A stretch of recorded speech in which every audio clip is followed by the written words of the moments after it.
Hello and welcome to a new video in a new ship tour, and today with a very sad background because the ship we're going to look at today is most probably gonna be scrapped very soon. Today we're gonna take a look at the Celestyal Olympia.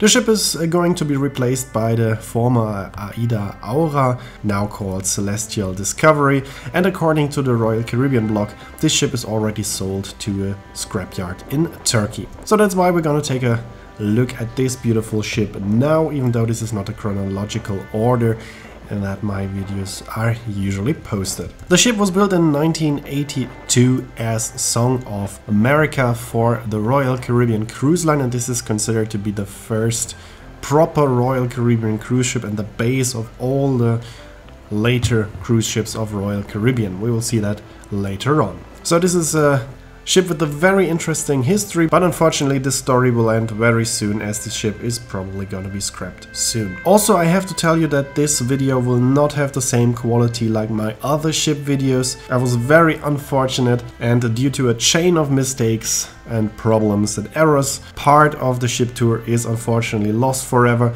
but I tried my best to replace it as good as possible. The first part will be normal. We started on deck 1, where you can only find exits and the medical center. Deck 2 and deck 3 are decks with only cabins.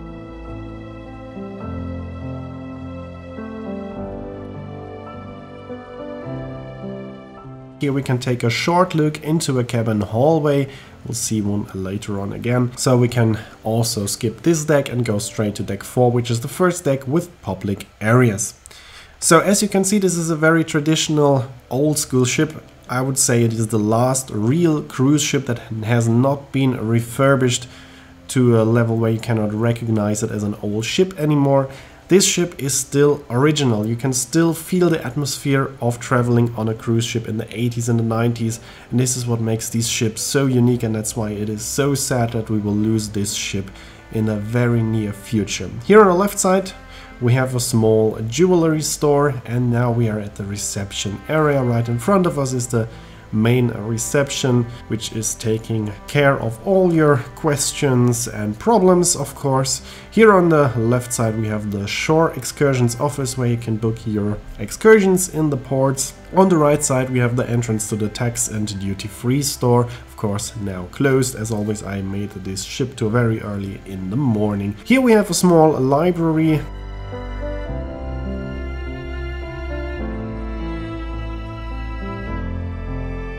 In these showcases you have several books in multiple languages, as Celestial is an international cruise operator with guests from all over the world, so we have of course different languages.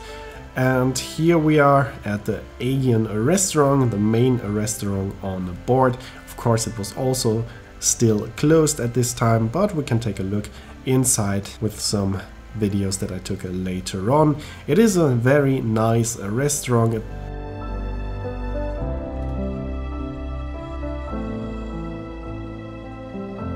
It doesn't have too much space in between the tables, but still it has a nice atmosphere, and it still looks like a real restaurant on a cruise ship, like you would imagine it.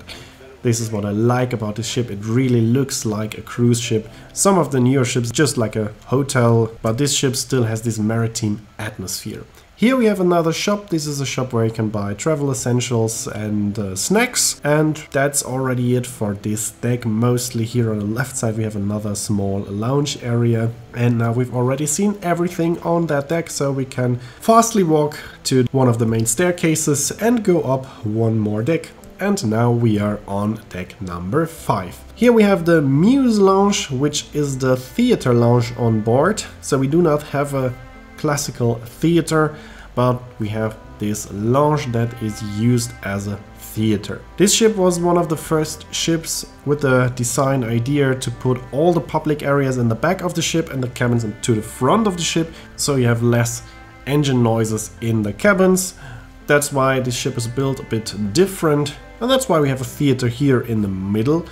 And it looks very, very nice, comfortable, cozy. That's typical for older ships. They have a very warm, welcoming and cozy atmosphere. That is what I'm missing on the most newer ships.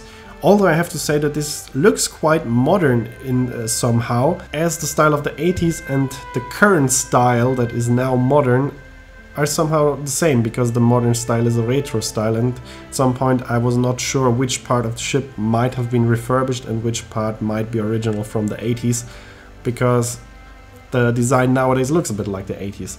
And that's the case here. These chairs could be also quite new, but I think they are still dating back to the 80s. In general, the Muse launch, a very nice launch, and the shows are excellent. I was very surprised by the quality of the shows, and of course we will see them in the next videos. Here we have the next bar. This is the first main bar, and this is the Argo bar or lounge. And as you can see, it has a very maritime styling, theming, looks very, very nice. Also a typical lounge of a cruise ship. That's what I personally think of if I think of a cruise ship's lounge. This is what I would expect, and that's why I love this ship. This is one of the most beautiful ships I've ever been on, because it still has this atmosphere of a proper cruise ship. You feel a bit like traveling back in time, and this is probably the last of its kind. There are not many ships like this around. I think this might be even the last proper cruise ship that hasn't been refurbished and still has this atmosphere of the cruise ships of the 80s and the 90s. Here we have the next lounge, and it is another beautiful big lounge, the Celine lounge. During the day it's a typical lounge where you can have daily activities like a quiz or dancing lessons, but in the evening this will be turned into the nightclub, into the disco, so therefore you have the big dance floor. And as you can see, it's very spacious, also very nicely designed with a nice look.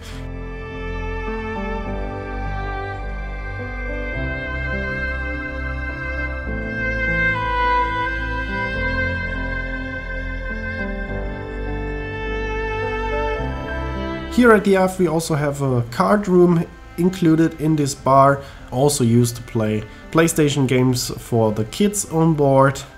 And we also have an outdoor area, which we will go to now. Yeah, and as you can see, we have already seen two big lounges with the dance floor, with the stage, and that is one of the things where Royal Caribbean started to become what they are now, because here on this ship they started to have more entertainment. You see, we have two big lounges where you can do entertainment all day long, and that's of course what you see on the newer ships, just in a bigger scale. But as this ship was built as the Song of America, third biggest cruise ship in the world back then, and the first proper Royal Caribbean cruise ship, and you can still see a lot of ideas that were first included in this ship on the new ships currently built or still sailing for Royal Caribbean. So you just saw the outdoor area at the aft of the ship, and now we're back in the Celine lounge, and we're now leaving this lounge, heading to the front of the ship again. So it looks like that this ship will never sail again as a cruise ship currently, because currently it is docked in Lavrio in Greece. And the next cruise that you could book on this ship is starting in March of next year. But the former Aida Aura, now Celestial Discovery, is supposed to start in March next year and replace this ship. So what I think is that these cruises that you can book from March on the Olympia will be done on the Discovery, so they will just change the ship. So that's what I think will happen. Here we have the sauna, spa and wellness area, just a very small spa and wellness area. Here on the left side we have the Argo shop, where you can buy handmade products from Greece, especially made for celestial cruises. And here on the right side we have the small casino. So yeah, I actually think it is impossible to do one more cruise with this ship, unfortunately, because it was the same when the Celestial Journey replaced the Celestial Crystal.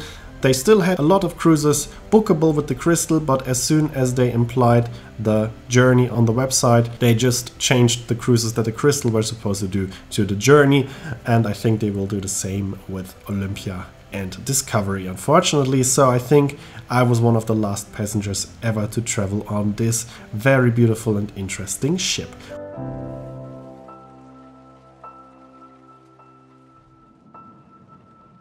We are now on deck 6. Deck 6 is pretty interesting because it only exists at the front of the ship. And that is possible because on deck 5 and deck 7, where you have mostly public areas, the height of the ceiling is higher.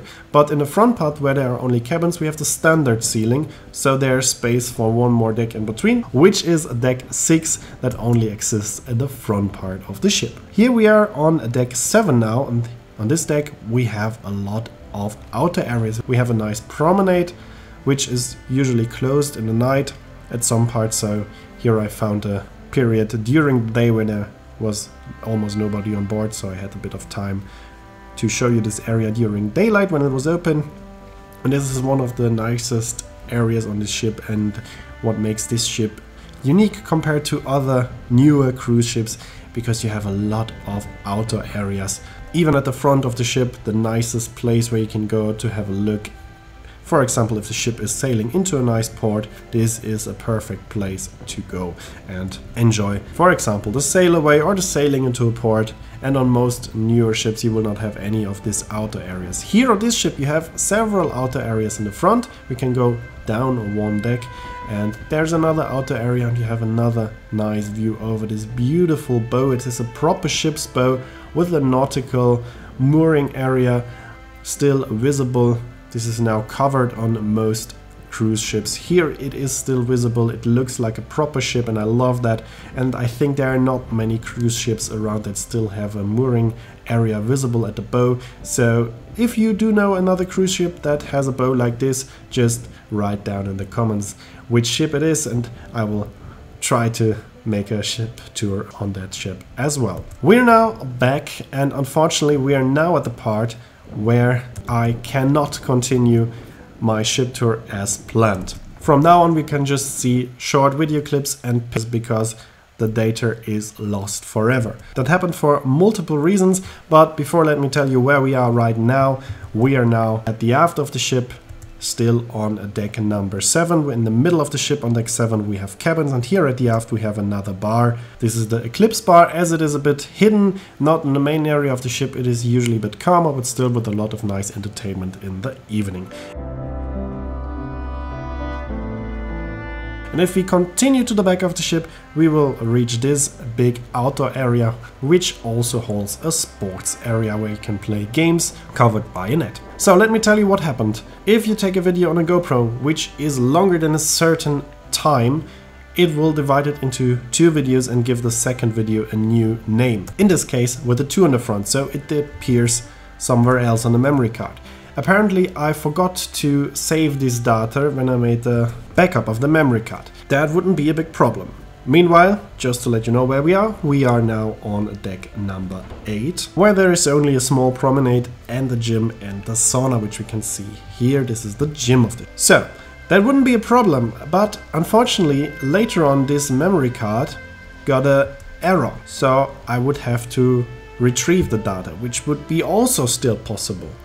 But then the same memory card also broke in the middle, including the chip, and that means that all data on it is gone forever. And unfortunately, there's one file that wasn't saved in the backup is now gone forever, and that's why I cannot continue my ship tour as it was supposed to be. I took a few shots later on, like this one right now, so now we can still have a bit of a ship tour, but unfortunately the main part of it is lost forever, and as the ship is not sailing anymore, I can also not go back to do it one more time.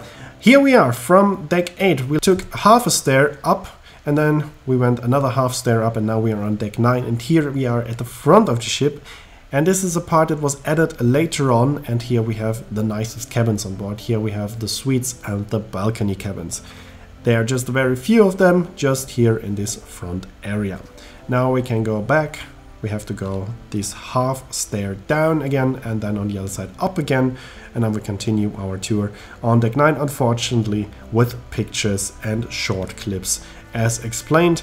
I'm very sorry about this. You cannot imagine how sad I was when I realized that mistake and that chain of errors, but there is no possible way to get this second part of the ship tour back, so I tried my best to make still a nice video out of it. Usually I wouldn't publish a video like that, but there is no way to do it better anymore, so that's unfortunately it. Here we are now on the sun deck. In the front we have the Aura Grill, one of the restaurants, and on the aft we have the Helios Bar, and we have 2 pools in the middle, which is the first Royal Caribbean ship that had 2 pools. At the aft we have the Lida Casual Dining, which is the buffet restaurant, and it's quite unique because it is an open restaurant. It's not completely covered, it's just half covered. That's quite interesting, but perfect for the area that this ship is sailing on.